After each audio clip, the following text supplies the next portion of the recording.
Hey everyone, welcome back to 25 Sweetpeas. Today we finally have a nail art video for you, and I'm going to be showing you how to create a dry brush gradation, and then I'm going to show you how I paint palm trees on my nails, and I'm also going to show you like a little graphic that really breaks it down and makes it easy to see. So let's get into this.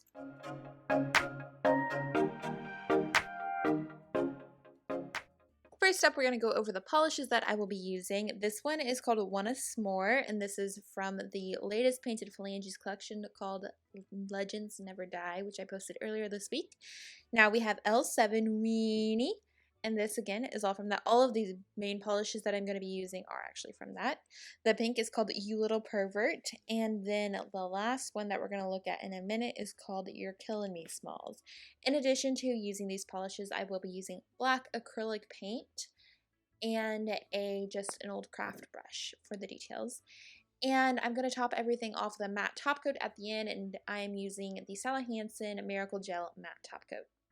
So first up, I'm going to start with 2 coats of Smore, which is the orange crelly-like polish, I would say. You could use, of course, any type of orangey shade as your base here. And of course, before this, you will have wanted to put on a base coat, as usual. Once that is dried, I'm going to go in and start using the other shades. So first I'm going to start with yellow, and I'm going to kind of make sure I've got a lot of the polish off the brush and kind of dry brush it from the sides of my nails to create a stripe. Now at first it's totally going to look messy and like splotchy and everything. Don't worry about that. If you feel like you went too far up on your nail or you got too much yellow in, just make sure you take a lot of the polish off your brush and then kind of swipe some extras off your nail.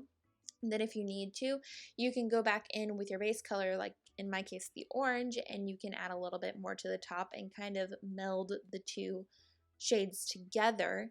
And the fact that it looks splotchy is actually going to work to our advantage in this manicure. After that, I'm going to go in and do the same tactics that I did with the yellow, with the pink and the purpley shade.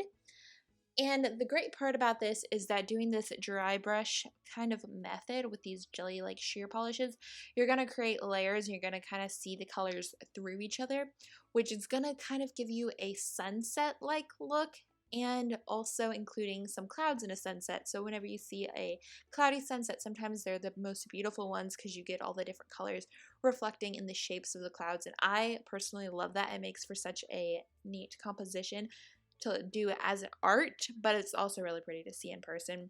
So doing this on your nail looks a little bit messy, but whenever you put on your top coat at the very end, it is all gonna look really nice and make complete sense as to why you did it this way. Of course, you could achieve this same sort of effect using a sponge, but the sponge you're going to get more precise layers, and this one I kind of like the messy layers because it does give you the cloud-like illusion once you put on your top coat. Now once you get that all done, you're going to let that dry, and then you're going to move on to the palm tree. But I thought it'd be fun to break it down first.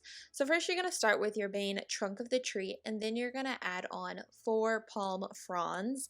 Of course, this number can vary, but I've really found that I like a good 4 on my nail.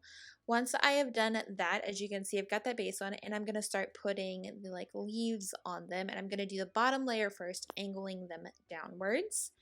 Once I have that done, I'm going in and creating these small little wispy lines on the top to kind of create the illusion of palm fronds going behind, therefore creating the other side of the palm frond itself. And there's your finished look. So that is exactly how I paint them and how I'm going to paint them in these next few clips. So let's take a look.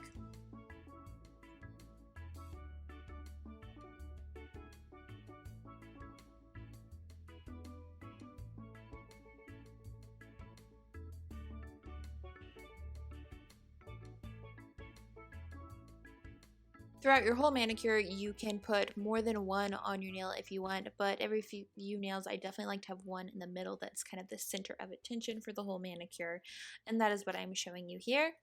Then once that is all done and dried, and because I used acrylic paint, it does dry rather quickly, it is then time for me to apply my matte top coat, which is really going to blend the background together and make it all look very cohesive, and like you've got those clouds in the sky with a sunset. And I personally love this look. This type of effect in the background really makes it look realistic in my opinion. We're actually going to wait here for it to dry down to a matte finish too. So you will really get to see the fact that it does bring it all together and make it look really fun and realistic. So that is it for today's video. I hope you guys enjoyed this manicure. I absolutely loved this one. This was one that I would wear for many, many days in a row. And I hope you guys enjoyed it. If you decide to recreate it and post it on Instagram or on Twitter, tag me and let me know. I would love to see pictures. And maybe if we get enough people recreating manicures, I'll have to make a spotlight in the videos to feature them. So I think that is it. Thank you so much for watching. If you have any questions or anything about this video, let me know in the comments below and I will get back with you. I hope you are having a wonderful day and I'll talk to y'all very soon. Bye!